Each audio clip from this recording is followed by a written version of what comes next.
Por fin.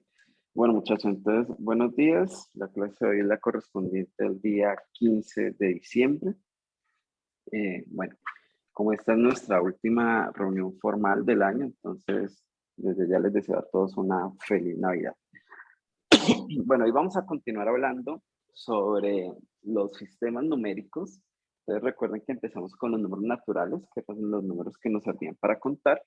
Los agrandamos un poco tratando de incrementar la estructura algebraica de este conjunto. De ahí llegábamos a los enteros, donde aparecían los nuevos elementos que eran los opuestos aditivos de los números naturales. Y luego pasábamos a los racionales, los cuales aparecían cuando, digamos, había una necesidad de medir, de querer hacer comparaciones con ciertas unidades. Entonces, vamos a tratar de continuar a partir de ese punto. Entonces, los números racionales los vamos a ver como símbolos de la forma P sobre Q, donde tanto P como Q son números enteros. Y aquí les decía yo en la clase anterior que teníamos un problema de múltiples representaciones. Eso es bastante, digamos, un poco tedioso porque cuando vemos un número escrito de la forma, no sé, por ejemplo, 8 cuartos, pues este número representaba exactamente el mismo que, por ejemplo, el número 2. Y representa exactamente que, por ejemplo, el número 2 sobre 1. Entonces la pregunta es, ¿cómo identificamos? Que creo que es algo que se me olvidó mencionar en la clase anterior y que no lo tengo en la diapositiva, es ¿cómo identificamos cuando hay dos representaciones iguales?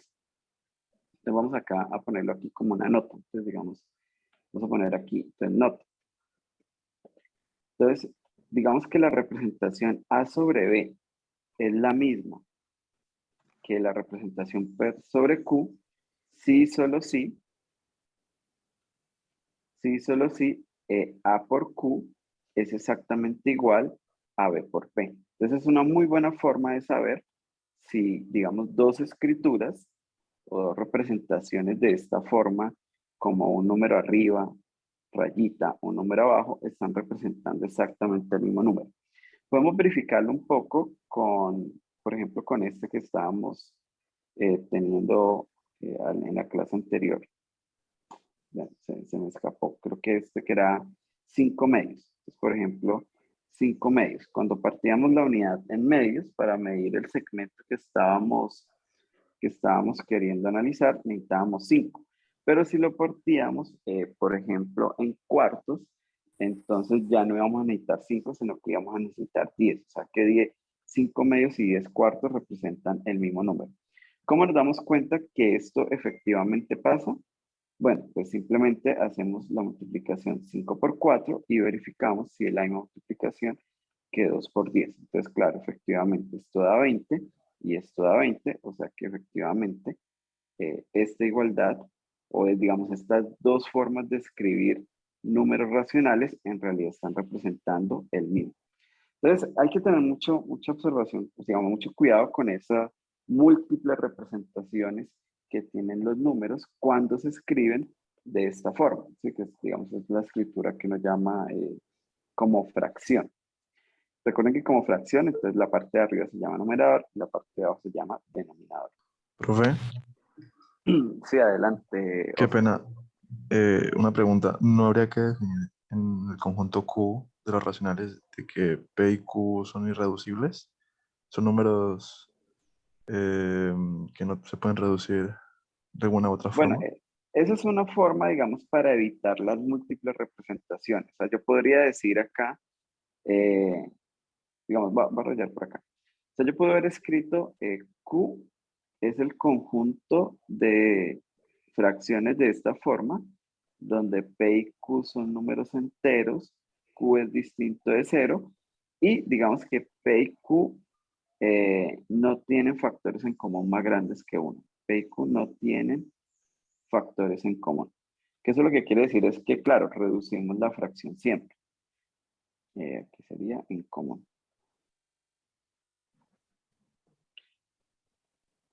En común. Listo. Claro, pero entonces el problema lo que quiere decir ahí es que cada vez que yo vea, por ejemplo, ¿cuál fue el de ahorita? 10 cuartos. Cuando yo vea 10 cuartos, entonces para poder hablar de este objeto dentro de este conjunto, entonces primero tengo que hacer una simplificación, es decir, eliminar los factores comunes. Entonces, por ejemplo, 10 es lo mismo que 5 por 2 y 4 es lo mismo que 2 por 2. Entonces, al eliminar aquí los factores comunes, que sería el 2, entonces lo que me queda es 5 medios, y entonces ahora puedo decir, ah, sí, claro, 5 medios, este es un objeto que está en este conjunto. Es equivalente, sí, es equivalente, pero digamos que si uno no está siempre con esa obligación de hacer la reducción, pues simplemente lo que uno permite es múltiples escrituras de un mismo número. ¿Sí? Pero digamos, son dos formas equivalentes. O defino los números racionales de esta forma, donde, digamos, hay una igualdad de representación cada vez que yo tengo esta igualdad en la multiplicación de números enteros, o simplemente defino los números racionales como estos cocientes, pero los cocientes tengo que haberlos simplificado primero. Entonces, eso me evita un poco la doble representación. ¿Sí fue clara más o menos, Oscar, la idea?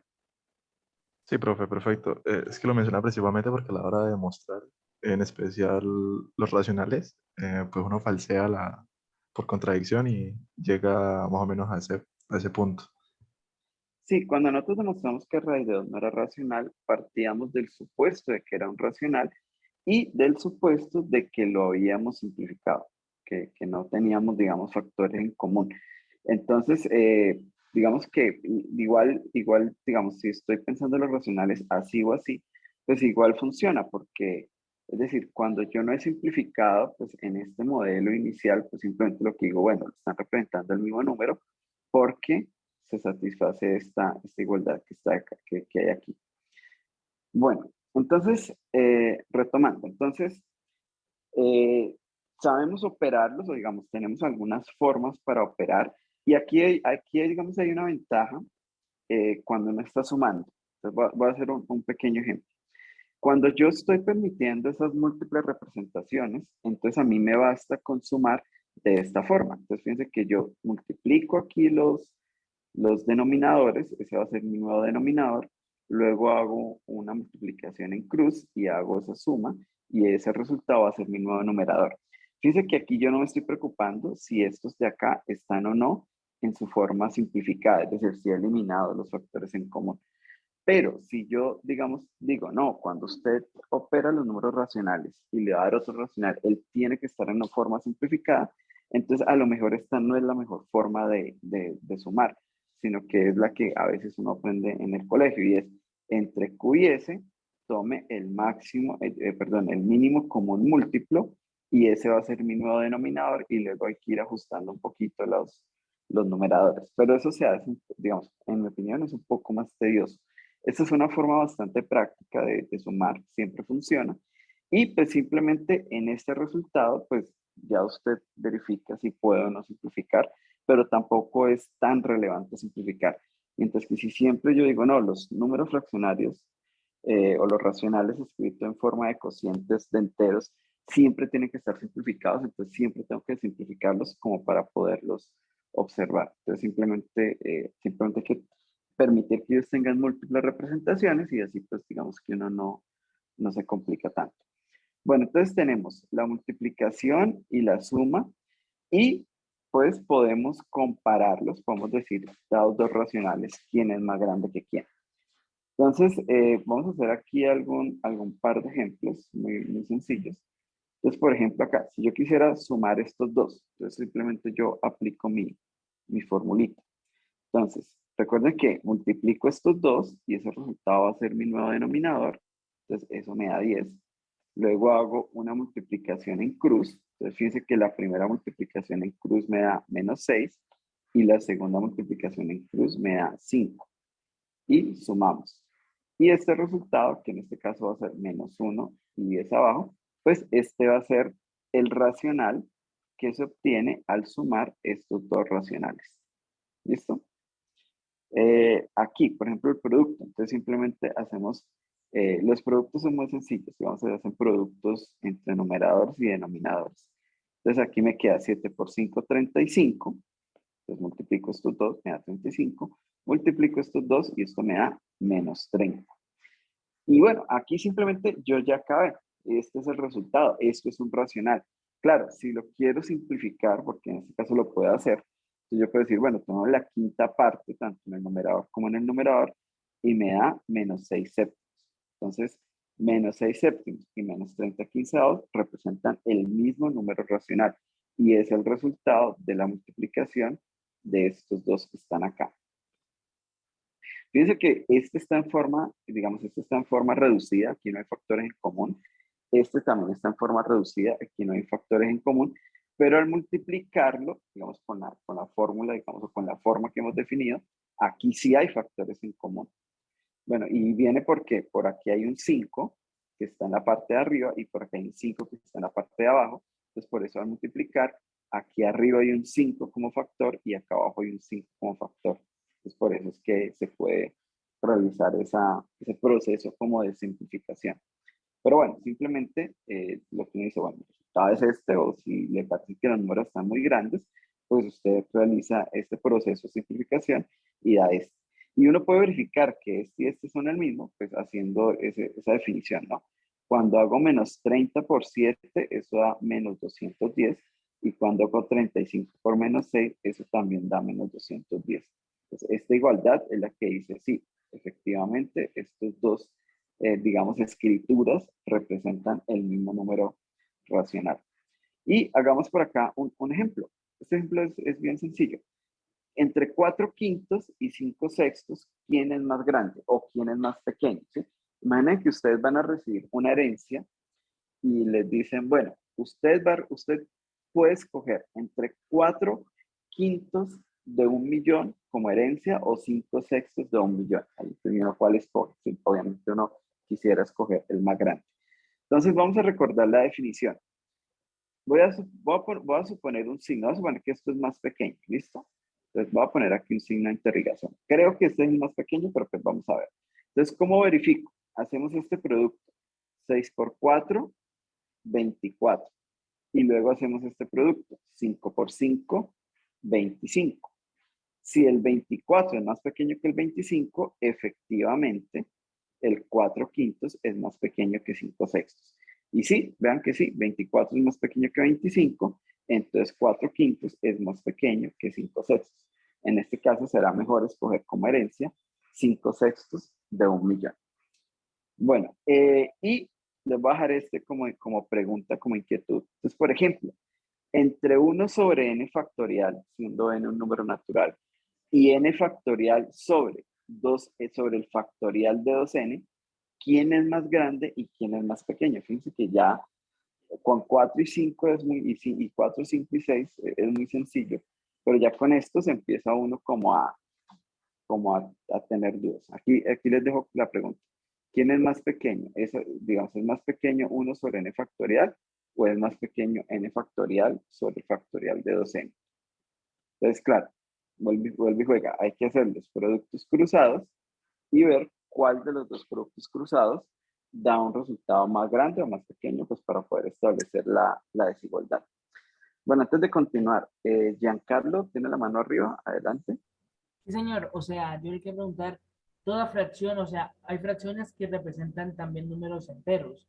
¿Esas no vendrían siendo como racionales? O sea, por poner un tercio por 6 medios, ¿no? Eso es igual a, eso es igual a uno, ¿no?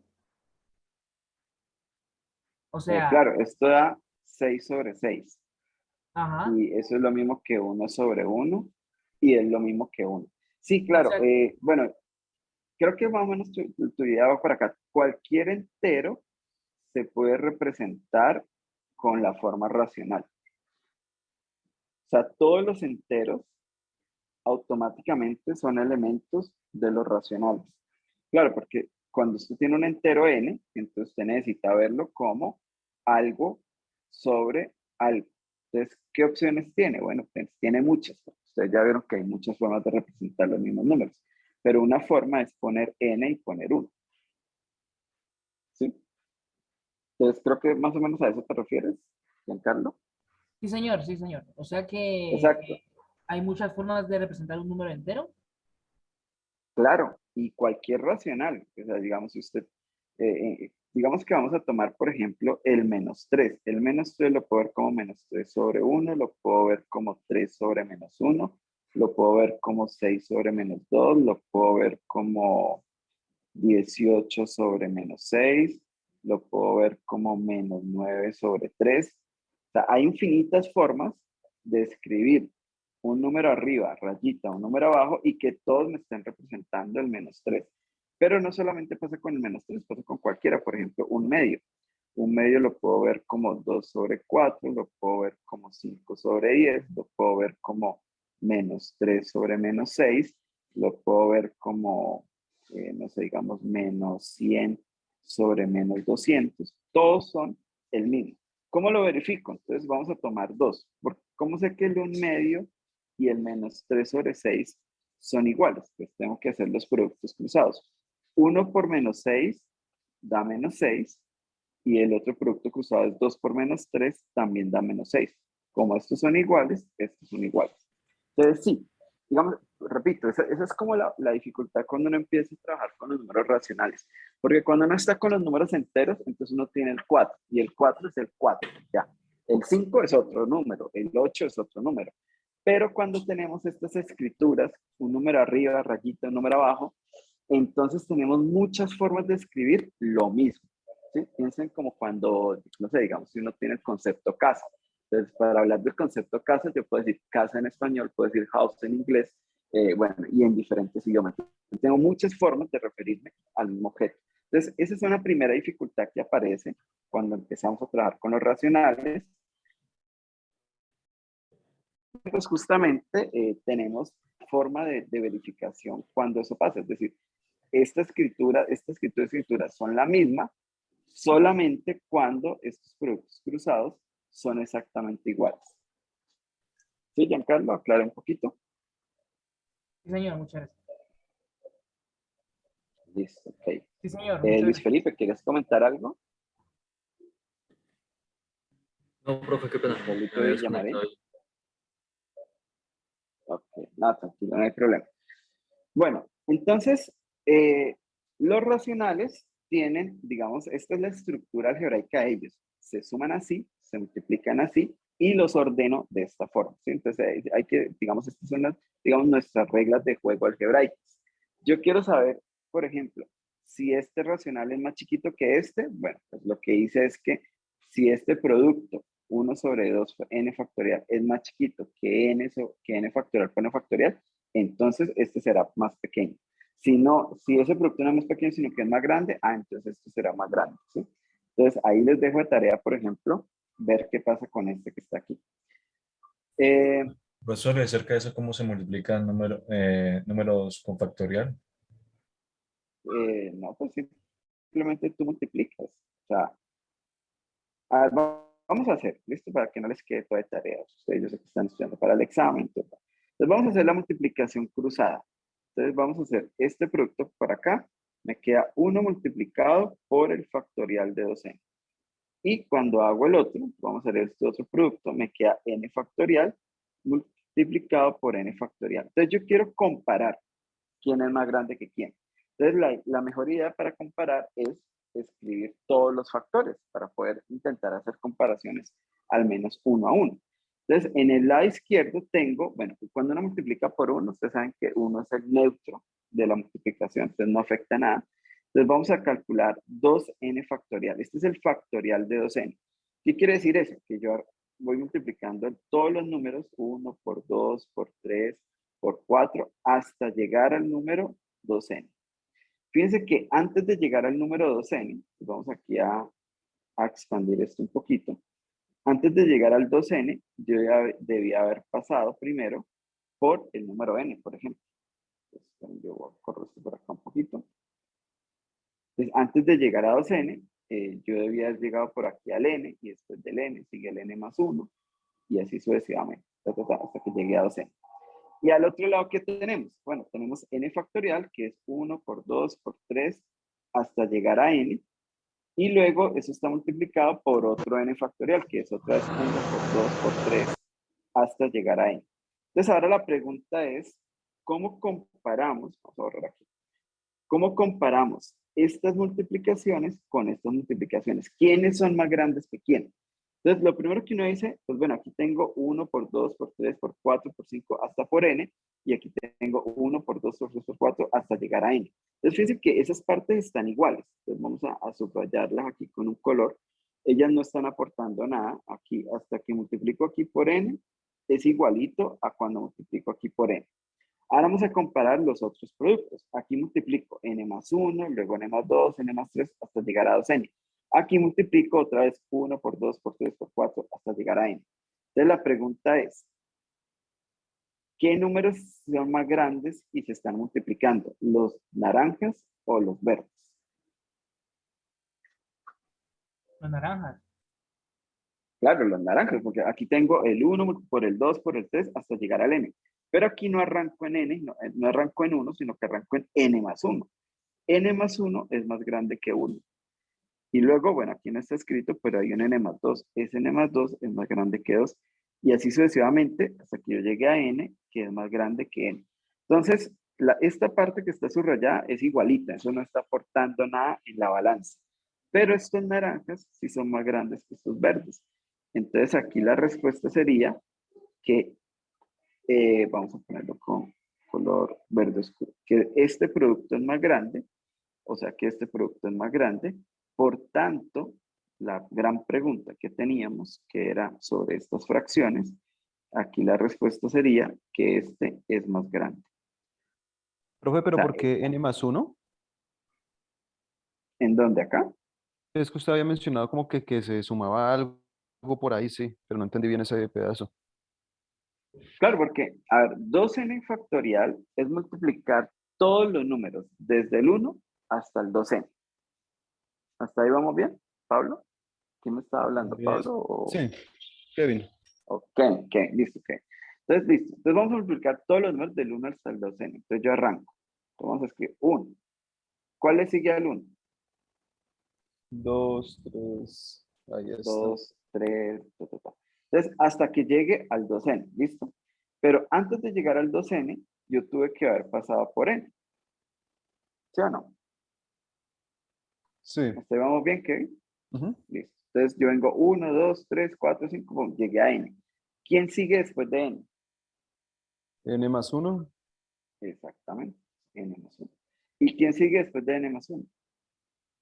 pues n más 2 hasta 2n. Exacto, n más 2 y así, hasta llegar a 2n. Eso es lo que estaba diciendo. Entonces, vean, eh, estas partes que están acá, pues son estas que yo subrayé, que también estaban aquí. Aquí tengo n factorial y n factorial. Claro, es que este pedacito que está acá es todos los números del 1 al n.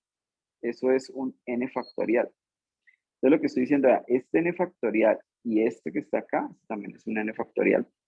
Pues no están aportando nada, son iguales a ambos lados. ¿Listo? Lo que empieza a ser diferente es estas multiplicaciones que voy a hacer acá y las voy a comparar con estas que estoy haciendo acá. Pues entre n más 1 y n, ¿quién es más grande? Kevin. ¿Entre qué? ¿N más 1 y n? Sí, Pues entre sería este más n grande más n 1 más 1. y el 1. Más grande el n más 1. Y luego el n más 2 lo comparo con el 2. ¿Quién es más grande? N más 2. Y así sucesivamente. El 2n es más grande que n, porque es el doble. Entonces, acá estoy multiplicando números más grandes de los que estoy multiplicando al otro lado. Entonces, pues obviamente voy a obtener un resultado más grande en el lado izquierdo. Pero otra pregunta, aunque creo que ya lo explicó, pero si estamos teniendo en cuenta de que el n del lado izquierdo es mayor que el del lado derecho, pero estamos viendo que n está dividiendo en el caso de aquí arriba. No se supone que porque el n esté dividiendo, entonces antes sería un número menor y por ende la división de arriba sería menor la de la izquierda sobre la de la derecha. No, pues, pero por eso precisamente, o sea, mira, para que esta fracción sea más pequeña que esta, este producto tiene que ser más pequeño que este producto. O sea, aquí simplemente yo estoy aplicando la regla. ¿Sí? Pero les digo, cuando ustedes lo miran así y ustedes dicen, a ojo, yo veo los números más grandes acá, entonces debería ser al contrario, pero justamente no está pasando eso. Entonces, claro, estos números que están acá son más grandes y como están dividiendo, hacen a la fracción más chiquita. Profe, Es eso lo que está pasando. profe, ¿Sí? es que, bueno, ya lo entendí bien, eso de los n transfactorial. Es que yo decía que era el otro porque creo que había cometido un error. El error era que yo en ese no conté el paréntesis, o sea, como que obvié el paréntesis y ahí sí me estaba dando grande, era el otro. Sí, o sea, Claro, claro. si no hubiera Ese puesto el es, paréntesis, entonces sí estaría bien. Si me sí, hubiera, claro. si me- Ojo, ese es un error muy común. Cuando yo tengo 2n factorial, esto es 2 multiplicado por n factorial. Y eso es 2 por 1 por 2 hasta n. Pero si yo tengo un paréntesis y tengo 2n factorial, es el factorial de lo que esté aquí. Aquí está el número 2n. Entonces multiplique todos los números desde el 1 hasta el 2n. Fíjense cómo son de diferentes. Este es un número mucho más grande que este que está acá. Porque vuelve y juega, ¿no? Antes de llegar a 2n, yo debí haber pasado por n. O sea que esto es aquí n, luego sigue n más 1, n más 1 y así está 2n. Entonces, toda esta parte de acá, toda esta parte que está aquí es un n factorial, que es como este n factorial. Entonces, aquí arriba es n factorial multiplicado por 2. Entonces, ya, digamos, si aquí le dio 60 por 2, 120. Pero acá es el mismo factorial y luego ha multiplicado por otro montón de números, por n más 1, n más 2, n más 3, n más 4. Entonces, aquí le dio 60, pues 60 va multiplicado por este, y luego por este, y luego por este, y luego por este. Entonces, esto va a dar mucho más grande. Entonces, sí hay que tener mucho cuidado cuando uno escribe en matemáticas. Recuerden, siempre les he dicho, los paréntesis son gratuitos. Entonces, si no hay paréntesis, este factorial afecta al n. Entonces, claro, es 2 veces n factorial. Pero si hay paréntesis, el factorial está afectando todo lo que está dentro del paréntesis. Y sí es bien diferente. Pero muy bien, Pablo, por esa observación. Profe, una pregunta Listo. más o menos por el mismo tema. Sonará quizá una Sí, estupidez, Giancarlo. pero si yo tengo, no hay una especie de propiedad, algo así, que si yo tengo en ese caso 2 factorial por n factorial, eso no sería igual a 2n entre paréntesis factorial, ¿no es cierto? ¿O qué? No. Si no, uno quisiera, sí, uno quisiera tener propiedades como esto, no sé, n factorial por m factorial igual a n por m factorial. O no sé, n factorial más m factorial igual a n más m factorial. Bueno, no, esto, digamos, estas cosas no son ciertas, ¿cierto? Y ustedes simplemente pueden verificarlo con un contraejemplo, porque para eso vimos los métodos de demostración. Entonces, si yo quisiera decir, ay, vea, esta propiedad tan bonita, entonces una forma de decir, no, vea, eso no es cierto, es simplemente tomando un contraejemplo. Por ejemplo, si n es 2 y m es 2, entonces, entonces yo tendría 2 factorial más 2 factorial igual a 2 más 2 factorial, que sería 4 factorial, ¿no? Entonces, aquí 2 factorial es 2, 2 factorial es 2, este resultado me da 4, pero al otro lado 4 factorial es 4 por 3 por 2 por 1, cuyo resultado es 24. Entonces, fíjense que 24 no es lo mismo que 4. Es ahí donde uno ve que estas quizás parecen propiedades bonitas, pero no, son falsas, todas fallan. Entonces, simplemente verificando un caso particular donde eso no suceda, eso es lo que llamamos contraejemplo. Y entonces, como contraejemplo con n y m igual 2, verificamos que esto no es cierto. Y aquí, pues, ustedes pueden buscar por su cuenta uno muy parecido. ¿Sí, Giancarlo? Sí, profe, tiene sentido. Gracias. Ok, listo. Bueno, pero entonces retomamos. Tenemos los racionales con un pequeño problema de identidad. Todos, digamos, cada número tiene infinitas formas. Es como si una persona tuviera infinitos nombres, ¿no? Entonces, yo dijera Andrés, sí, Andrés, levante la mano. Felipe, también es el mismo Andrés. Juan Carlos, es el mismo Andrés. Entonces, imagínense, eso es como una especie de problema de identidad. Solamente que tenemos una forma de identificar cuando escrituras diferentes representan el mismo número. Bueno, y entonces esos números, en la representación que sea, no importa, los podemos sumar, multiplicar y podemos decidir quién es más grande que quién, o sea, ordenarlos, eso es bien importante. Bueno, pero hay un pequeño problema, esto es algo que no es nuevo, ya lo sabíamos. Cuando queremos medir, por ejemplo, digamos, la diagonal de un cuadrado, usando el lado del cuadrado, es decir, el lado del cuadrado es la unidad, y la pregunta es, ¿cuánto mide la diagonal? Entonces uno puede decir, bueno, listo, entonces intentemos medir. Entonces, este que está aquí es una unidad. Entonces yo digo, bueno, vamos a intentar medir la diagonal del cuadrado. Entonces ahí llevo una unidad. Y me falta, claro, me falta. Entonces, no hay problema. Cuando falta, no hay problema. Eso ya lo sabemos hacer. Fraccionamos la unidad. Aquí fraccioné la unidad en 10 partes. Vamos a ver cuántas de esas 10 partes voy a necesitar. Entonces, por ejemplo, aquí una décima parte, otra décima parte, otra décima parte y otra décima parte. Pues se me quedó en el camino. Y otra décima parte.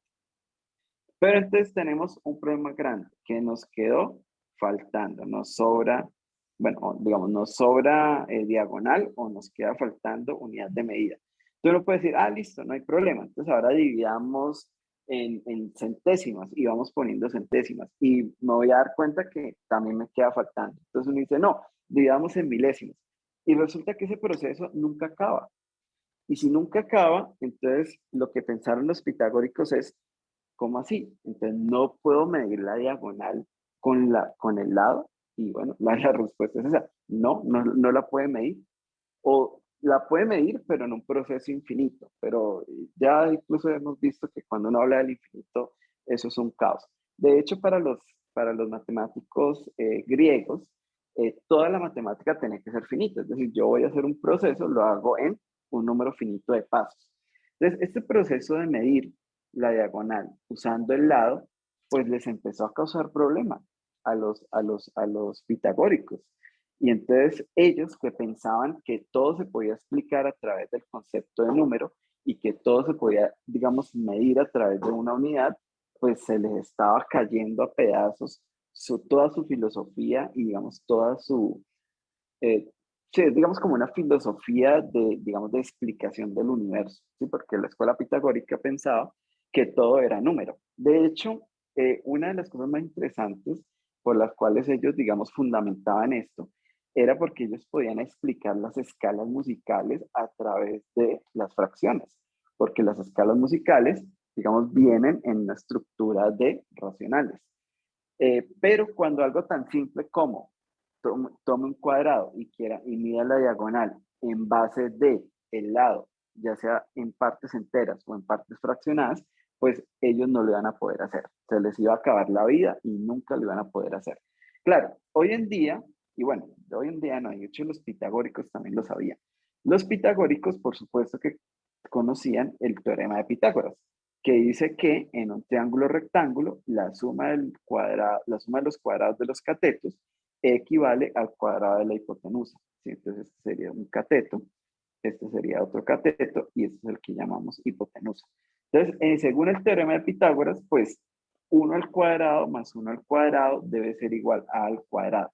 O sea que la diagonal mide una cantidad tal que al elevarse al cuadrado da 2.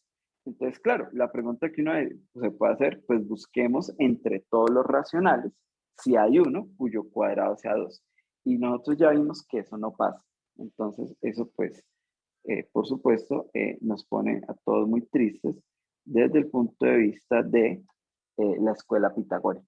Porque si en los números racionales, pues que ahora con su problema de identidad de cada elemento, no podemos encontrar uno que nos mida la diagonal de un cuadrado, que es una figura muy sencilla, pues quiere decir que estamos ante problemas. Entonces, claro, ¿cuál es el problema? Y que era algo que los pitagóricos pues no podían visualizar en ese momento. Pues que simplemente nos faltan números. Si queremos, digamos, adaptar, digamos, o resolver ese problema de las medidas, de medir objetos, comparar a través de unidades, pues los números racionales no sirven, o sea, están incompletos, algo les falta. Aquí, este es muy bonito, esta caricatura, ¿sí? Porque Para, digamos, desde el punto de vista de la escuela pitagórica, donde querían explicar todo a través de la unidad y todo a través del concepto de número, pues el universo de ellos eran los números racionales.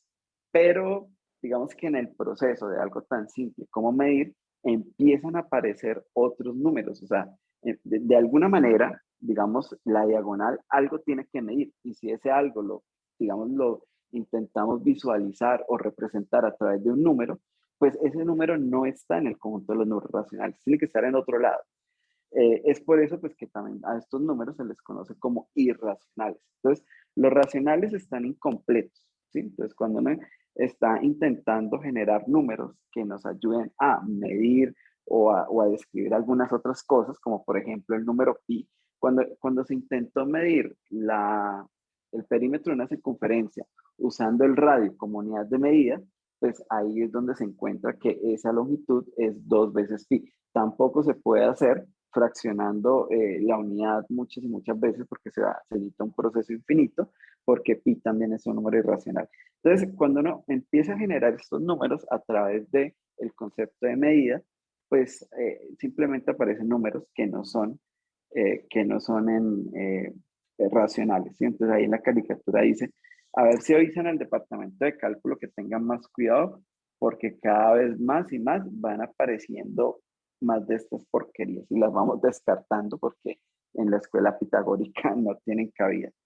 Bueno, entonces esos números que no están, necesitamos de alguna forma identificarlos, cuáles son, cuántos son.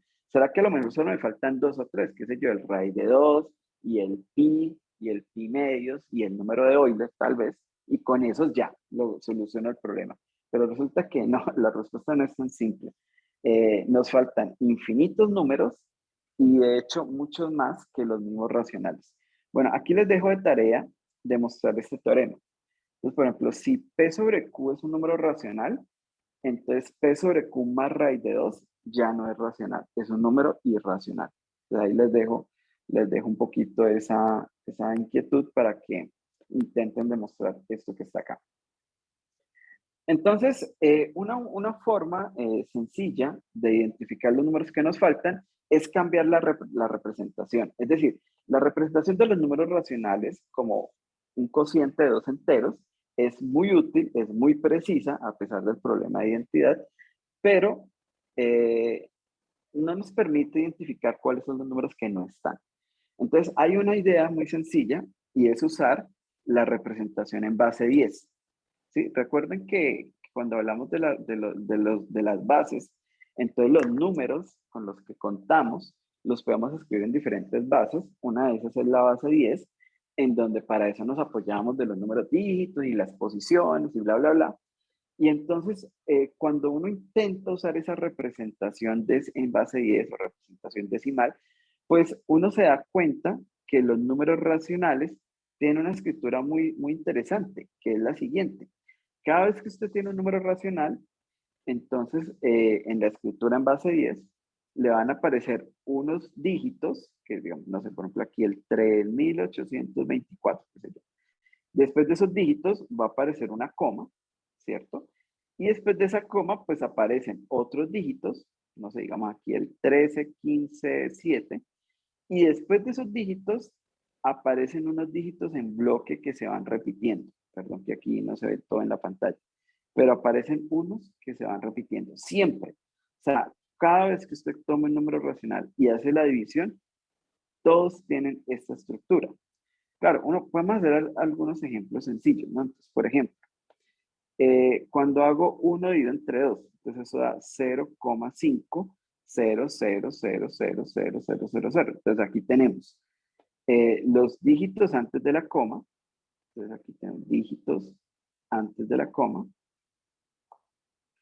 Tenemos unos dígitos, unos después de la coma, unos dígitos finitos, o sea, son unos cuantos después de la coma.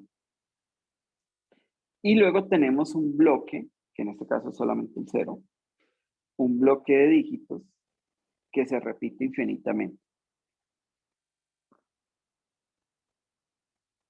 Entonces, claro, aquí el bloque es el 0.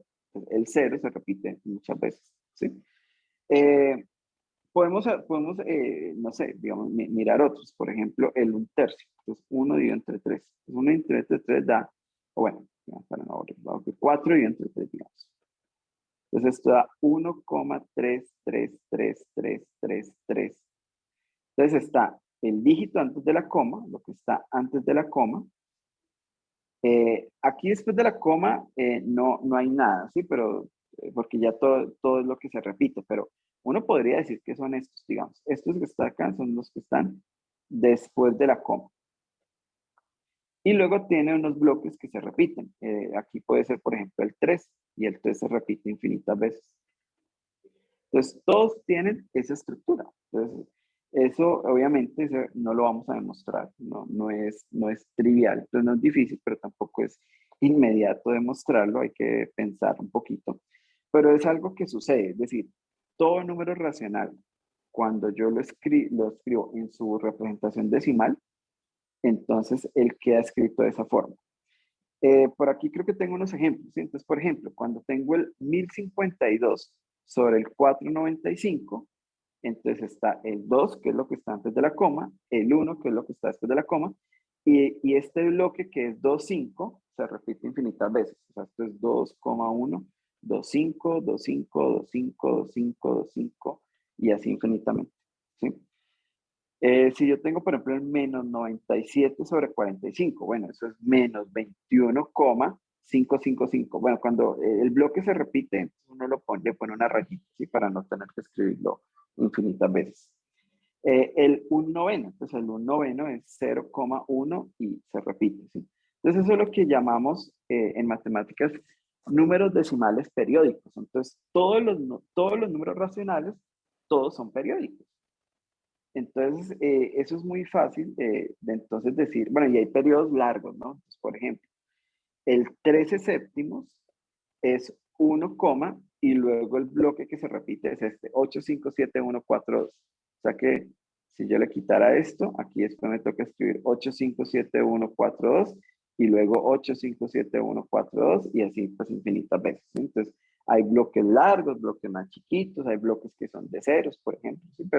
Pero siempre, digamos, hay digamos, una periodicidad. O sea, eso es lo que se llama periodo. Algo que se repite infinitamente sin cambiar y sin modificarse. Entonces, esa es la clave para saber cuáles son los números que nos están faltando. Porque si los racionales son los que tienen escritura periódica, pues los que nos faltan... Sí, Christopher, adelante. No, bueno, Christopher se le movió el micrófono. Claro, entonces los que nos faltan, pues son los que no tienen periodo. O sea, todos los racionales tienen periodo. Entonces, ¿cuáles son los números que nos estaban faltando y que no estaban ahí, que nos sirven para medir? Pues los que no tienen periodo, así de sencillo. Entonces, los números irracionales son números que en su representación decimal, bueno, tiene que ser infinita, claramente, porque cosas como, por ejemplo, 0,5, esto es una forma simplificada de escribir que el 0 se repite infinitas veces. Entonces, claro, su representación decimal es infinita. Es por eso que cuando yo voy midiendo con las unidades, por ejemplo, cuando queríamos medir la diagonal, entonces poníamos una unidad, luego partíamos en décimos, nos tomábamos 4, luego partíamos en centésimos, tomábamos 1, luego en milésimos, y ahí tomábamos 4 de esos milésimos, y ese proceso no iba a acabar, ¿sí? Porque todos van a tener una escritura infinita, pero más que infinita, porque pues estos también son de escritura infinita, es no periódica, o sea, no hay nada que se repita. Y esto es interesante porque que no se repita no quiere decir que no podamos que no logramos saber o tener conocimiento de cómo se construye. ¿Sí? Algunas definitivamente no tenemos ni la menor idea, como por ejemplo el número pi, pero hay otras que sí. Entonces aquí hay unos ejemplos interesantes. Entonces, por ejemplo, pi. Pi es un número que no es racional.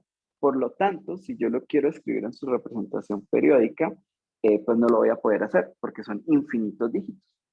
Y este caso en particular de pi, ni siquiera sé, digamos, cómo van a ir los dígitos después. Es decir, los dígitos van ahí, No es que vayan de forma aleatoria, pero no tenemos conocimiento de digamos, cuál es la regla que si es que hay alguna regla que me diga cómo se van obteniendo los dígitos. De hecho, hoy en día, digamos, partes de los avances de la tecnología y de la ciencia es tener computadores con la capacidad de medir con exactitud cierta cantidad de números de dígitos de pi. De hecho, hoy en día nosotros vamos como en 300 millones, una cosa así. Claro, aquí tengo algunos. Entonces, por ejemplo, pi. Pi es, en su representación decimal, 3,14159265353897932338. Bueno, y obviamente no iba a escribir muchos porque esto yo lo escribí a mano, pero wow, se escribe bastantes dígitos. Bueno, no sé cuántos escribí, pero bueno, y aquí puse unos puntos suspensivos. Estos puntos suspensivos para mí, ahí siguen unos, pero no tengo ni idea de cuáles siguen. Si yo quito los puntos suspensivos, entonces ese número, por muy largo que sea, es un racional y no es pi. Uno puede decir que es un número muy cercano a pi, o sea, una aproximación de pi, ¿sí? Entonces uno podría decir eso.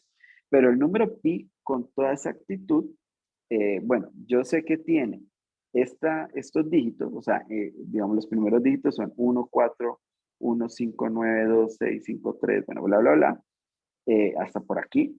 Y de ahí, pues hay otros que en este momento no los tengo escritos. Sí sabemos, digamos, los primeros, no sé, 300 millones o algo así. No sé exactamente, ahí les dejo la tarea, buscar en Google cuántos dígitos de pi conocemos. Y ahí, digamos, dice cuál es el Guinness Record de la última vez que lo lograron calcular.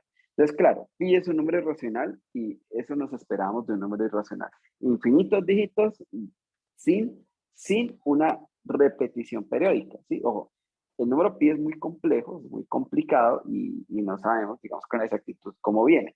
Pero fíjense en este número me lo inventé yo, lo he llamado zeta, y él es irracional, pero yo sí sé cómo van los dígitos, es decir, hay una regla para los dígitos. Entonces veamos, este número es 10, y luego viene 1 y 2 ceros. Y después de poner un 1 y 2 ceros, pongo 1 y 3 ceros. Y después de poner 1 y 3 ceros, viene 1 y 4 ceros. Y luego viene 1 y 5 ceros. Luego 1, 6 ceros. 1, 7 ceros. 1 y 7 ceros. Luego 1, 8 ceros. Luego 1, 9 ceros. Luego 1, 10 ceros. Luego 1, 11 ceros. Luego 1, 12 ceros. Y bueno, luego hubiera 1, 13 ceros, 1, 14 ceros y así sucesivamente. Fíjense que yo sí sé con certeza qué dígitos siguen, pero el número es irracional. ¿Por qué es irracional? Porque recuerden que aunque hay una regla en la formación de los dígitos, pues no existe un periodo. Recuerden que un periodo es un bloque de dígitos que se repite exactamente el mismo infinitas veces. Y aquí no es el mismo bloque porque fíjense que yo voy aumentando la cantidad de ceros que separan los unos.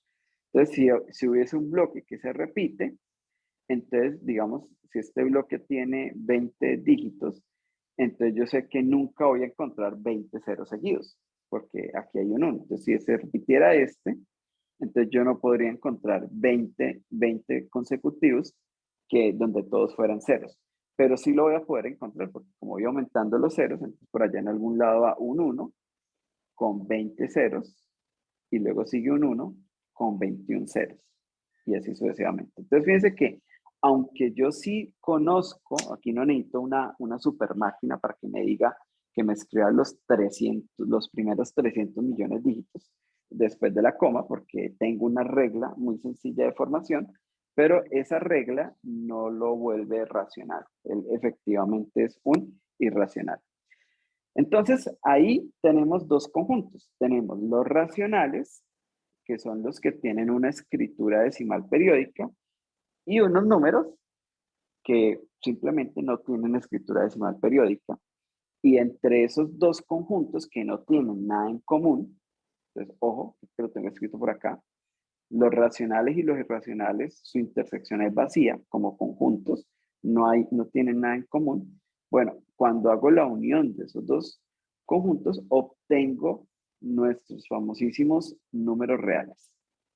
Se llaman los números reales. Claro, y esos ahora sí me sirven para medir y puedo medir cualquier longitud. ¿Sí? O sea, cualquier longitud yo la puedo medir. Entonces ahora sí, hay un número en estos reales donde su cuadrado es 2, o sea, que es el que logra medir la diagonal del cuadrado. Claro, no está aquí, no está en esta parte, pero aquí sí está. Ahí está raíz de 2. ¿Listo? Hasta ahí, ¿cómo vamos, chicos? ¿Alguna pregunta o inquietud?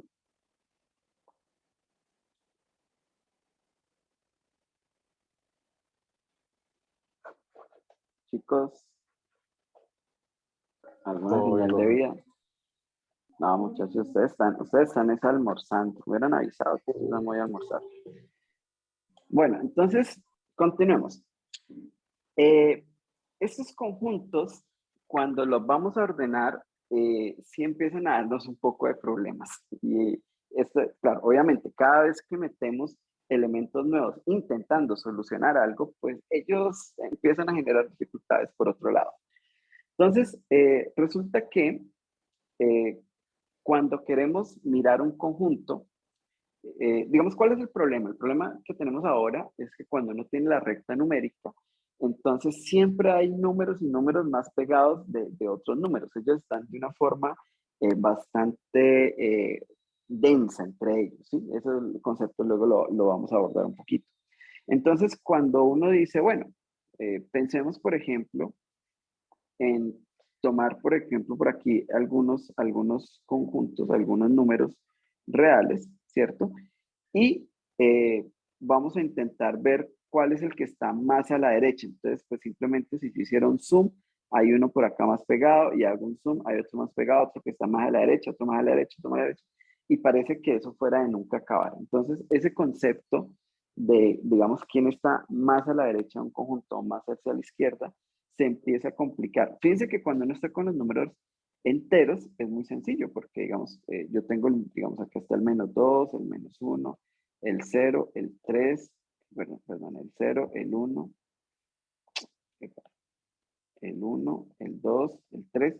Y entonces digo, bueno, vamos a tomar algunos enteros de ahí. Entonces, digamos, vamos a tomar el -1, el 0, el 1, el 2. Entonces digo, bueno, entre los que están en verde, ¿quién es el más grande? Entonces usted dice, ah, pues muy fácil, el 2. ¿Sí? ¿Y quién es el más pequeño? Ah, pues el -1. ¿Sí? Porque como son discretos, es decir, ellos están separados, bastante separados entre ellos, pues yo puedo mirar quién está más a la derecha y quién está más a la izquierda. Cuando estoy trabajando ya ahora con los números reales, eso no es para nada fácil, ¿sí? No es para nada fácil, porque yo puedo tener aquí números, por ejemplo, por aquí que se van acercando al -1 y hago un zoom y hay otros más cerca y hago zoom y hay otros más cerca, entonces como que no pareciera que hubiera siempre uno más pequeño que todos. Entonces vamos a formalizar un poquito esas ideas, entonces necesitamos entrar en unos conceptos que se llaman los conceptos de cotas superiores o inferiores, ¿sí? Entonces estos son simplemente como barreras, ¿sí? Entonces, vamos a leer la definición. Dice, da un conjunto A, ojo, porque esto es definición, definición. Entonces, da un conjunto no vacío A de números reales y un número C real. Entonces, vamos a decir que C es una cota superior si C es mayor o igual a cualquier elemento que esté en A, ¿sí? Simbólicamente, entonces usando nuestra simbología de la lógica de predicados, lo que estamos diciendo aquí es que para todo X que esté en A, X es menor o igual a C, ¿sí? O sea, para que C sea cota superior de A, lo que estamos diciendo es que A es más grande que todos los elementos que están en el conjunto, ¿sí? Entonces, hasta ahí creo que no es muy difícil ¿Que A de o ver. que C? Bueno, pues, o sea, C es la cota superior del conjunto A si C es mayor o igual que todos los elementos que están en A, Ok, ya. ¿sí? Ojo con la relación, ¿no? C es el real, ¿no? O sea, el numerito real es cota del conjunto. Sí, este es un conjunto. O sea, yo no puedo decir que el 2 es cota superior del raíz de 2. No, o sea, 2 es cota superior del conjunto que tiene por elemento el raíz de 2. ¿Sí? Entonces, es una relación número-conjunto. Bueno, y la cota inferior es similar. Entonces, un número es cota inferior si él es menor o igual que todos los elementos que están en el conjunto A. Entonces, cuando A tiene al menos una cota superior, entonces decimos que A es acotado superiormente, y cuando A tiene al menos una cota inferior, pues decimos que A es acotado inferiormente. Entonces, ¿cómo se observa eso geométricamente? Entonces, la idea es la siguiente. Vamos a trazar una recta. Esa recta nos representa los números reales, ¿cierto? Y vamos a tomar un conjunto. Entonces, digamos que estos que están aquí en verde, ¿sí? Van a ser mi conjunto A. O sea, los elementos de A son estos que yo estoy rayando de verde. ¿Listo? Entonces, ¿cómo se ve una cota superior? Bueno, pues una cota superior tiene que ser un número C que está a la derecha del conjunto A. Claro, porque como él es más grande que todos los elementos de A, entonces él tiene que estar a la derecha de todos los puntos verdes. ¿Y cómo se ve una cota inferior? Bueno, pues una cota inferior pues tiene que ser un elemento que esté a la izquierda. Vamos a llamarlo C también, ¿listo? Bueno, voy a cambiar la letra, vamos a llamarlo D. Entonces, este sería una cota inferior de A. Entonces, claro, ¿cómo se ve una cota inferior? Pues es un número que es más pequeño que todos los elementos de A. O sea, él tiene que estar a la izquierda de todos los verdes. Entonces, una cota inferior, digamos, va a estar siempre ubicado a la izquierda del conjunto A. Si este está a la izquierda de A. Claro, hay conjuntos que no tienen ni cotas superiores ni cotas inferiores. ¿Sí? Entonces vamos a mirar un ejemplo de eso. Entonces otra vez, vamos a ubicar aquí la recta real. Esta recta nos representa los números reales. Y como A es cualquier conjunto, vamos a tomar como conjunto A los números enteros. Entonces aquí está el 0, el 1, el 2, el 3, el 4 y así sucesivamente. Luego el -1, el -2, el -3 y así sucesivamente. Entonces la pregunta es, ¿quién puede ser una cota? Entonces, bueno, aquí vamos a escribir que A son los enteros. Entonces, ¿quién sería una cota superior del conjunto de números enteros? Entonces, si es que la hay, porque a lo mejor no tiene. Entonces, vamos a mover este que está aquí arriba, por ejemplo. Entonces, ¿será que este poniéndolo aquí sirve de cota superior? Entonces, la idea de cota superior es alguien que está a la derecha de todos los verdes. Y entonces dice, no, pues vea, no sirvió porque él tiene que ser más grande o igual a todos los verdes, a todos los elementos del conjunto, pero aquí se ve que es más pequeño que 4 porque está a la izquierda. Entonces dice, no, es que ese no sirve, pongámoslo más por aquí. ¿Será que ese sirve como cota superior? Pues tampoco, porque como los números enteros van creciendo, entonces pues luego por acá está el 5, el 6 y por aquí va a haber otro. Pues por aquí va a haber un n que está a la derecha. Entonces, el elemento C que he puesto acá no está a la derecha de todos los elementos verdes, sino que va a estar a la izquierda de algunos. Entonces, no sirve como cota superior. Entonces, no sirve como cota superior. No es cota superior. Y ninguno me sirve, en realidad, ningún número me sirve. ¿Por qué? Pues porque los números enteros se extienden a la derecha infinitamente y también se extienden hacia la izquierda infinitamente. Entonces, esto que se extiende hacia la derecha infinitamente me dice no hay cotas superiores. Y aquí cuando yo digo que se extiende infinitamente hacia la izquierda, pues entonces no hay cotas inferiores tampoco. Bueno, entonces es como una idea de esto. Bueno, aquí tengo otro ejemplo, ¿sí? Entonces, dice, entonces vamos a considerar, bueno, aquí dice que consideremos a Q como nuestro universo, ¿listo? O sea, aquí no vamos a trabajar con los reales, sino solamente con los racionales. Entonces, si yo tengo estos números, -2, 3, 1/2, -7/5, 10, entonces, ¿quiénes me sirven como cotas superiores? Porque pueden haber muchas. Entonces simplemente vamos a buscar un número en los racionales que sea más grande que todos. Entonces uno puede decir, bueno, por ejemplo, el 19,999, fíjense que aquí está finito, entonces por eso es racional. Ese es más grande que 10. Claro, este es 19 algo. Ese es más grande que menos 7 quintos. Bueno, si esto es negativo y esto es positivo. Ese es más grande que un medio, ¿sí? Porque esto es 0,5, mientras que este es 19, algo. Entonces este es más grande. Este es más grande que 3, ¿sí? 19,999 es más grande que 3. 19,999 es más grande que menos 2 también. Entonces ahí tengo una cota superior. El 11 también es cota superior. El 11 es más grande que 10, el 11 es más grande que menos 7 quintos, el 11 es más grande que un medio, porque un medio es 0,5, 11 es más grande que 3 y 11 es más grande que menos 2. Entonces ahí tenemos otra cota superior. El 100 también, el 151 medio, bueno, hay muchos. Interesante, el 10, el mismo 10 también es una cota superior, porque el 10 es mayor o igual a 10, en este caso es igual, entonces pueden ser iguales, ¿no? Las cotas superiores, puede ser igual a alguno de los elementos del conjunto. Entonces 10 es igual a 10, entonces listo, se salvó ahí. 10 es más grande que menos 7 quintos, 10 es más grande que un medio, 10 es más grande que 3 y 10 es más grande que menos 2. Entonces ahí tengo muchas cotas superiores. Y ustedes pueden intuir que hay infinitas, porque así como es el 11, así como el 10 sirve, el 11 sirve, pues el 12, el 13, el 14, 15, 16, 17, 18 y 9. Entonces hay infinitas cotas superiores.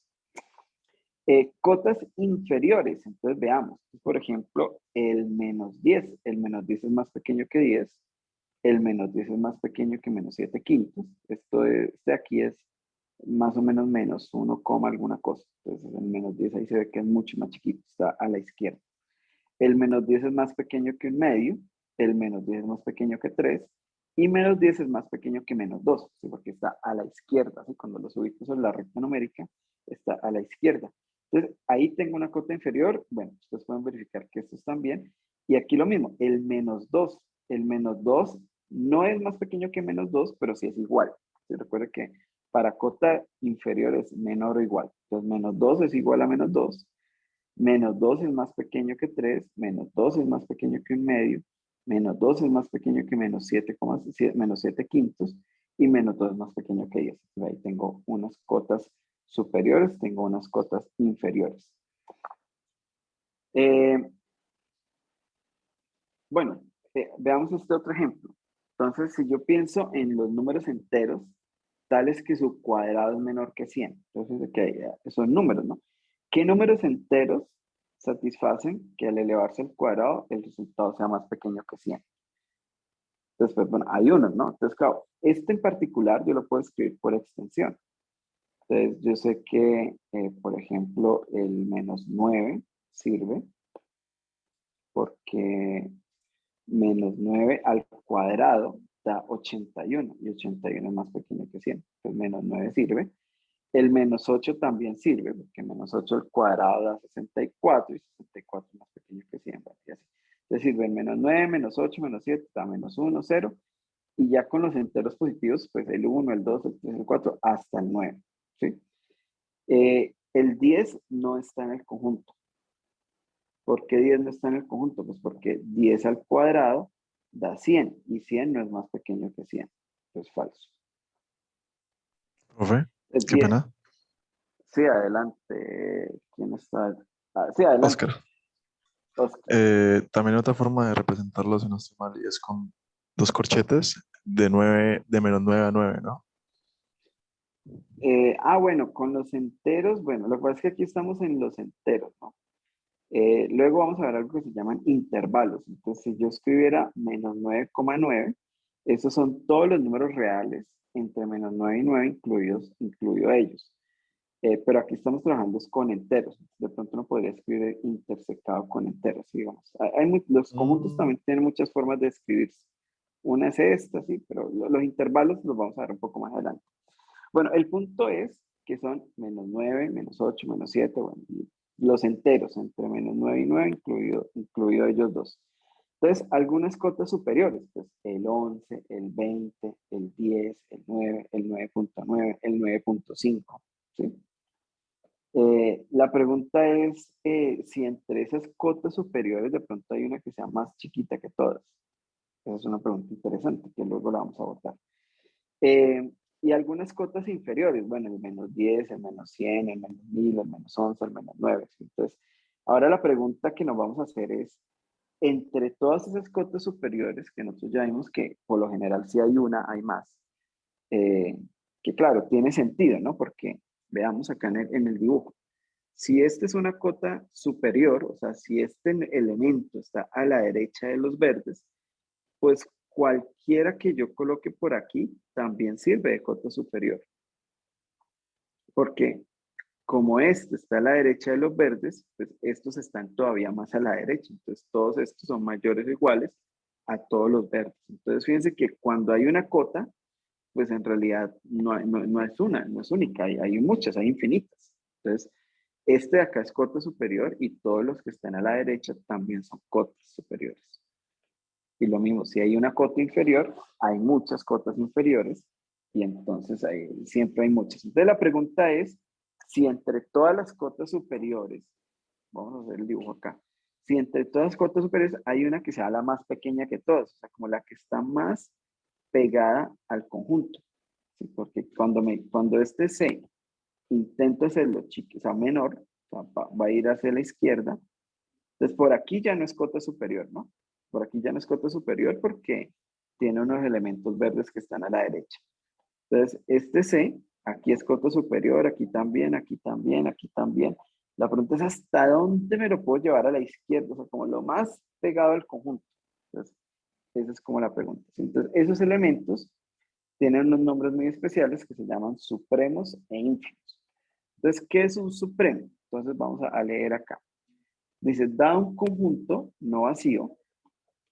Entonces, se dice que una cota superior, bueno, se dice que M, la cota superior mínima o extremo, bueno, creo que aquí falta algo en la escritura, claro, no se entiende nada. Dice, se dice que M es la cota superior mínima o el extremo superior, ¿cierto? Entonces también solamente se le puede llamar supremo. Sí, tiene dos condiciones, o sea, digamos, cota superior mínima o extremo superior, o voy a rayar acá, o supremo, o supremo, simplemente cualquiera de los tres nombres sirve. A veces dependiendo del texto, se le dice cota superior mínima o a veces se le dice extremo superior, bueno, o simplemente supremo. De hecho, es más común llamarlo como supremo. Entonces, ¿cuál es el supremo? Entonces, son dos condiciones para ser supremo. Uno, que sea una cota superior de A, claro, porque supremo quiere decir un poco que es más grande, que está por arriba, ¿sí? Entonces, la primera condición para ser supremo o extremo superior o cota superior mínimo, como lo quieran llamar, la primera es ser cota superior, o sea que el elemento tiene que estar a la derecha del conjunto A, ¿sí? Como estábamos diciendo ahora. Y hay una segunda condición que es la más difícil, digamos, de cumplir, y es que es la menor de las cotas superiores, o sea, la que está más pegada al conjunto sobre, digamos, hacia la izquierda. Entonces, ¿qué quiere decir eso? Pues que si yo tengo otra cota superior, entonces esta es menor o igual que esa otra cota superior. Yo sé que esto parece un trabalenguas, pero ahora lo vemos un poco gráficamente. Bueno, vamos a saltar aquí lo de elemento máximo. Ahora lo explico.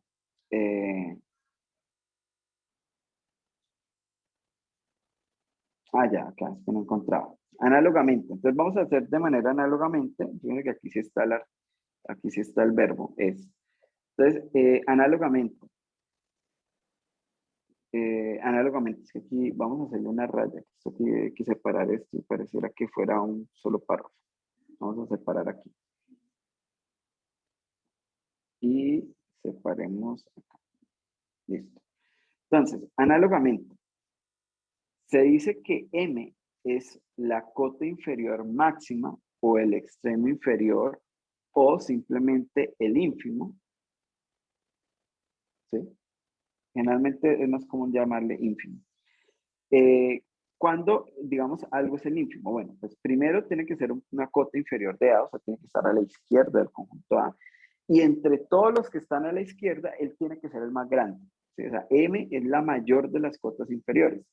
¿Qué quiere decir eso? Ah, pues que si tengo otra cota inferior, entonces esa cota inferior tiene que ser más pequeña que el M que estoy considerando como ínfimo. ¿Sí? Entonces veamos un poquito gráficamente eso, a ver qué es lo que está queriendo decir ahí.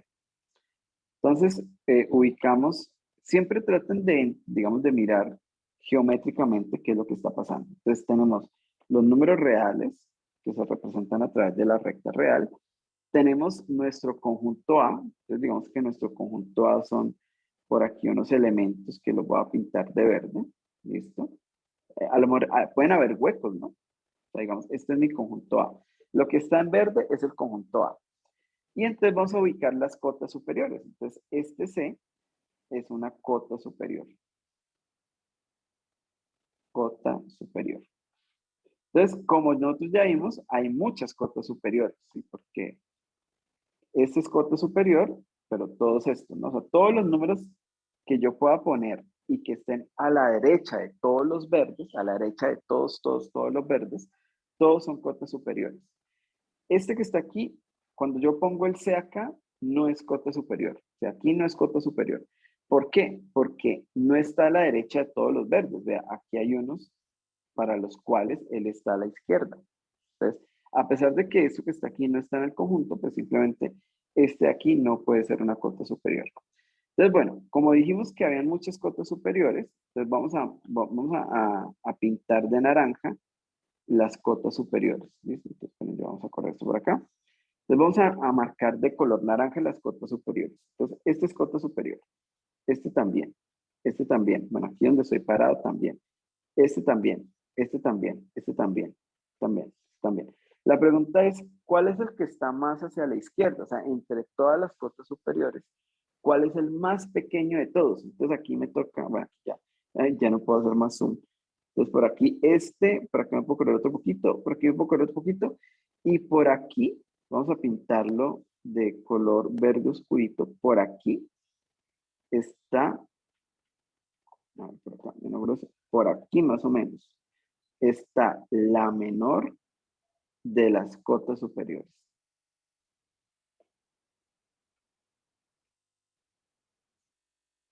Bueno, ese elemento es el que llamamos a este numerito que está aquí, es el que llamamos el supremo. ¿Sí? Recuerden, para ser supremo son dos condiciones. Primero, ser cota superior, o sea, estar a la derecha de todos los elementos del conjunto A y efectivamente ese que está ahí que estoy señalando con una flecha, ese número está a la derecha de todos. Y entre todas las cotas superiores que las he marcado de color naranja, que son estas, él es el que está más chiquito a la izquierda, el que está más a la izquierda de todos ellos. Entonces, ese que está ahí es el supremo.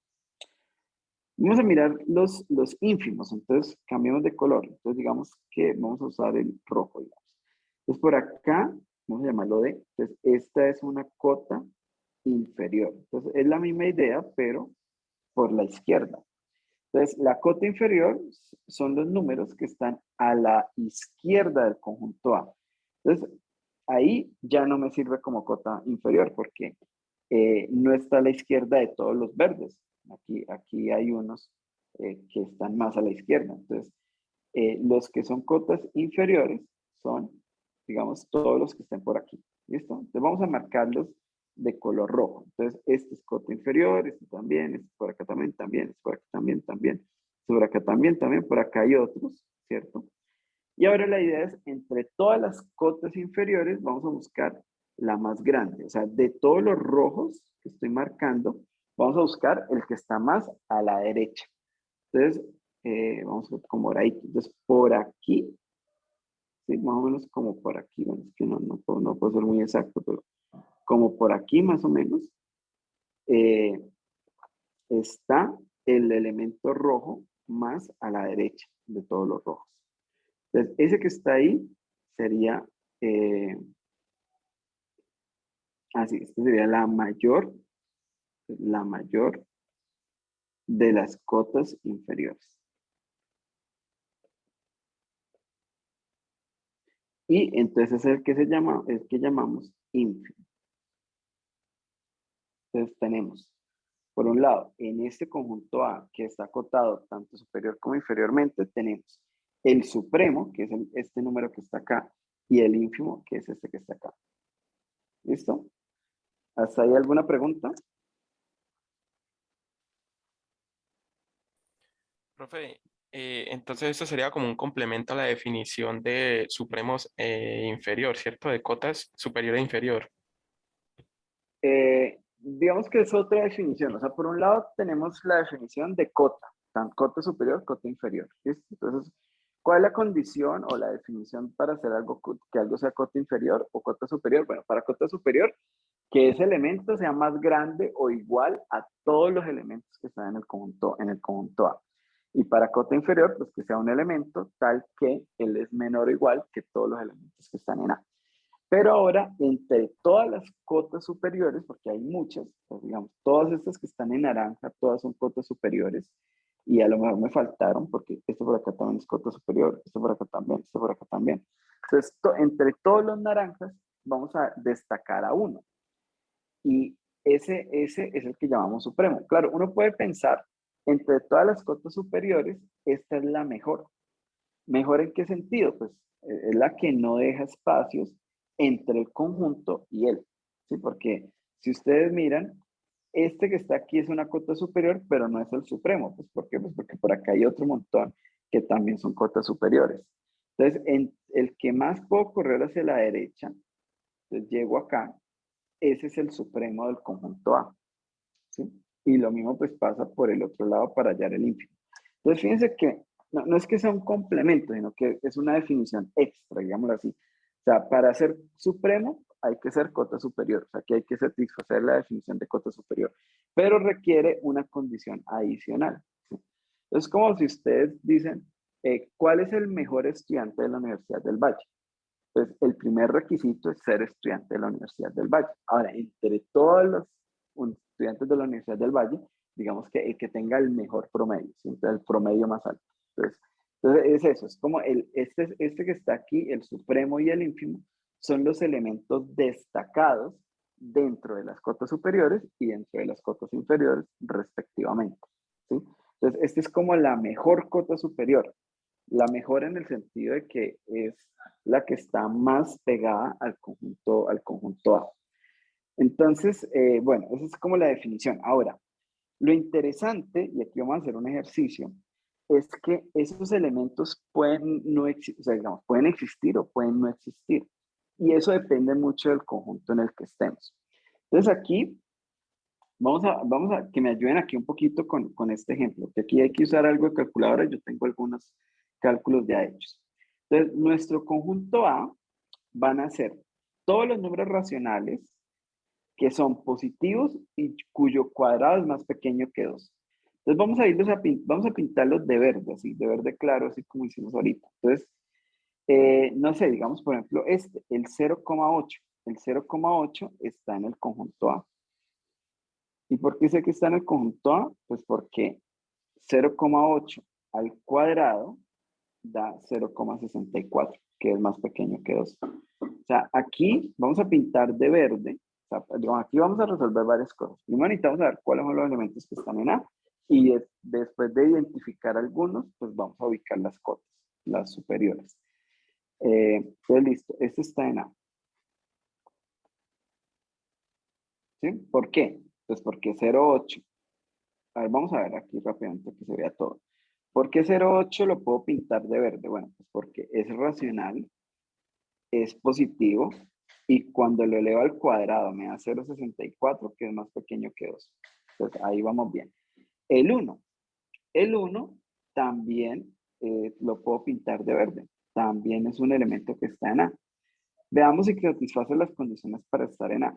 Es un racional, sí, es un racional. Es positivo, sí, es positivo. Y cuando lo elevo al cuadrado, el resultado es más pequeño que 2, pues sí, 1. 1 al cuadrado es 1 y 1 es más pequeño que 2. Entonces, listo. Entonces lo puedo pintar de verde. El 1,4 también lo puedo pintar de verde. Entonces veamos si cumple con todo. 1,4 es racional, sí es racional. 1,4 es positivo, sí es positivo. y 1,4 al cuadrado. Entonces aquí, bueno, obviamente nos tocó usar la calculadora, ¿sí? Pero 1 punto al cuadrado debe dar algo así como, no sé, como, 1,96. es 1,96, más pequeño. ¿Ves? Más pequeño que 2, listo. Entonces lo pintamos. Ahora vamos a ver, por ejemplo, el 2. ¿El 2 lo puedo pintar de verde? Entonces, veamos a ver. Entonces, 2 es racional, sí. 2 es positivo, sí. Y cuando 2 lo elevo al cuadrado da más pequeño que 2, no, ¿cierto? Entonces, este no va de verde. Entonces, la pregunta es, ¿dónde están los verdes? ¿Sí? Entonces, el 0,8 está de verde, el 1 está de verde. Por acá está el 1,1. El 1,1 también va de verde. Entonces, ahí de pronto alguien que me ayude. ¿Cuánto es 1,1 al cuadrado? Es 1 al cuadrado. Si da más pequeño que 2, va con verde. 1,21. 1,21, más pequeño que 2. Listo. Entonces, aquí van los verdes. ¿Listo? Entonces, el 1,2 también va de verde, el 1,3, el 1,4, como dijimos. El 1,5, ¿qué podemos decir del 1,5? Bueno, yo aquí ya lo tengo escrito que no está nada. Pero 1,5 elevado al cuadrado debería dar 2, no sé, algo. ¿Quién me ayuda ahí? 2,25. 2 puntos. No es más pequeño que 2. Este no está. ¿Listo?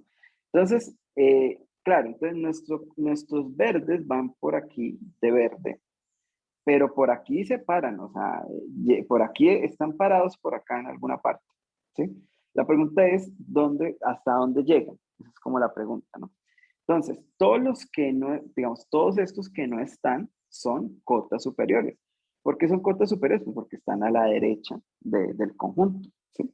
Básicamente también son cotas superiores porque cuando los elevo al cuadrado, pues me da más grande que 2.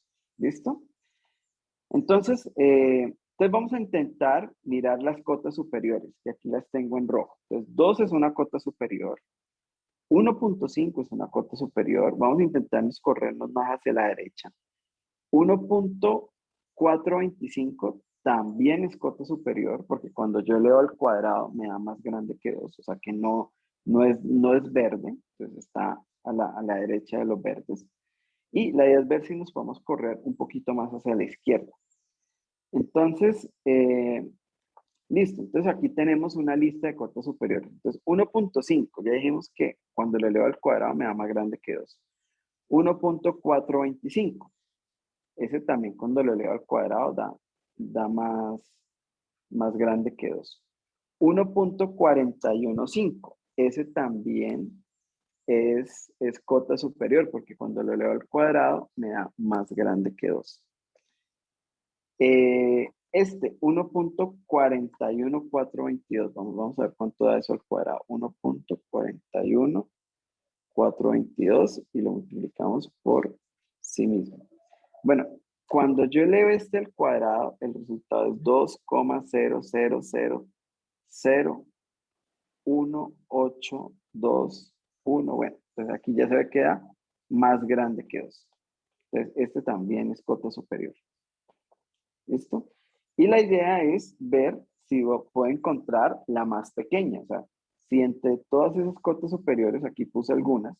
Entonces, claro, yo tengo cota superior acá, cota superior aquí, cota superior por acá. Vamos a hacer solo un puntico por acá. Y luego un poquito más a la izquierda, un poquito más a la izquierda, un poquito más. La pregunta es ver hasta dónde podemos llegar. O sea, cuál es o sea, la pregunta es si hay una que es más pequeña que todas. ¿Sí? Bueno, y en este caso, como yo estoy trabajando con los números racionales, la respuesta es que no. ¿Alguien tiene alguna intuición de cuál es el punto que está por aquí marcando quiénes son los verdes y quiénes son los rojos? Creo, ¿no sería Raíz de 2? 2. Exactamente, raíz de 2. Entonces, el raíz de 2 es el supremo de estos conjuntos. ¿Listo? Entonces, claro, cuando yo voy haciendo números más pequeños, lo que yo estoy intentando es encontrar un número cuyo cuadrado de 2. ¿Por qué? Porque a la izquierda son los que al cuadrado me da menor que 2, a la derecha son los que al cuadrado es mayor que 2. O sea que el que está ahí como partiendo el límite, como haciendo de portero, dividiendo los dos casos, es un número cuyo cuadrado de 2. Entonces ya sabemos que es raíz de 2. Pero en los racionales, en ese universo, no existe ese supremo. O sea, el supremo es raíz de 2, pero raíz de 2 no es racional. ¿Listo? Entonces, ahí es donde uno dice, bueno, los racionales, claro, le faltan números porque tengo conjuntos que los puedo acotar superiormente, pero no hay una cota superior óptima. O sea, eso se me está yendo para otro lado. ¿Sí? Está en un universo que no es el de los racionales. Entonces, ahí es donde entran en juego los racionales. Entonces, los racionales, que dijimos que en representación decimal eran los que, digamos, es la unión de los racionales que tienen representación decimal periódica y la unión con los irracionales, que son los que tienen representación decimal no periódica, pues digamos que es una forma un poco artesanal de construirla. En realidad, cuando uno piensa en los números reales, que se llama como la axiomática de los números reales, pues en realidad son un conjunto de números que yo puedo sumar, que puedo multiplicar, que tiene todas las propiedades que hemos trabajado, es decir, es clausurativa, asociativa, conmutativa, tiene módulo, tiene neutro, bueno, tienen todos. Los puedo ordenar, que también es muy importante ordenarlos, dados 2 por decir quién es más grande que quién es más pequeño que quién, pero hay un axioma porque todo eso lo tienen los racionales, a los racionales se pueden sumar, se pueden multiplicar, tiene la propiedad asociativa, conmutativa, tiene todo, pero lo que no tienen los racionales y que sí lo van a tener los reales es la completez. Entonces, la completez, lo que quiere decir es, bueno, la completez de hecho es este que está acá. Lo que dice es que cualquier conjunto no vacío que tenga cotas superiores tiene una cota que es la menor de todas. O sea, existe un supremo. ¿Sí? Entonces, y eso es lo que se conoce como el axioma de completez de los números reales. Entonces, ¿en qué se diferencian los números racionales de los reales? Pues que en los racionales tengo conjuntos que están acotados superiormente, pero no existe la mejor cota superior, no existe el supremo, y en los reales ese problema queda resuelto. Solo que queda resuelto de manera axiomática. Bueno, como cuando yo les hablé de los números naturales, teníamos esas digamos, dos direcciones, ¿no? O sea, tenemos la construcción de los objetos, que sería, por ejemplo, a través de los conjuntos, y la axiomática, que es la axiomática de los axiomas de Peano. Para los números reales existe la misma idea. Se pueden construir los números reales, pero es una construcción bastante complicada que le tomó a los matemáticos mucho tiempo, digamos, formalizarla. Y está, digamos, la versión axiomática de los números reales. Y en la versión axiomática, que es la que, digamos, nosotros manejamos generalmente, los números reales son unos objetos que yo puedo sumar, multiplicar y ordenar. ¿Listo? Y la suma tiene todas las propiedades. Clausurativa, conmutativa, asociativa, tiene el elemento neutro lo llamamos el cero, ¿cierto? Todo número tiene un inverso aditivo, bueno, las propiedades que ya veníamos trabajando desde los naturales. Y en la multiplicación, lo mismo, tenemos todas las propiedades, es clausurativa, asociativa, conmutativa, tiene un elemento neutro lo llamamos el 1, ¿listo? Y todo número, a excepción del 0, tiene un inverso multiplicativo, o sea, todo número A, que no sea 0, tiene 1 que cuando lo multiplique me da el neutro del producto. ¿Sí? Entonces están las propiedades algebraicas. ¿Cómo se relacionan las propiedades algebraicas? A través de la propiedad distributiva. Entonces puedo sumar, puedo multiplicar y puedo ordenar. Pero necesitamos un axioma extra que es muy importante porque todo esto lo tienen los racionales también, pero los racionales no tienen esta propiedad.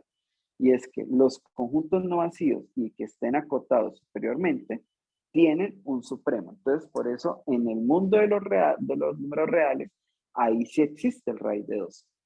Entonces, el raíz de 2 es justamente el supremo de todos los números racionales cuyo cuadrado es menor que 2. Entonces, cuando yo pienso en este conjunto y me intento ir lo más que puedo hacia la derecha o a través de las cotas superiores, lo más que me puedo hacia la izquierda, pues ahí me voy a encontrar con un número cuyo cuadrado es 2 y ese es el raíz de 2.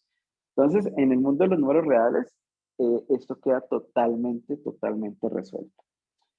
Bueno, muchachos, eso era lo que tenía para contarles. Que queríamos como hablar un poquito de ese concepto de cotas superiores e inferiores y del concepto de supremo y de ínfimo. Bueno, voy a parar la grabación y pues me puedo quedar aquí unos 5 minutos más si hay algunas dudas y sobre todo para que hablemos un poquito sobre lo que vamos a realizar el día de mañana. Entonces vamos a parar la grabación. Regálame un segundo. Entonces nos despedimos. Feliz Navidad a todos y feliz año y feliz fin de año. Y para los que nos siguen por YouTube, entonces que pasen todos unas felices fiestas y volveremos en el 2022.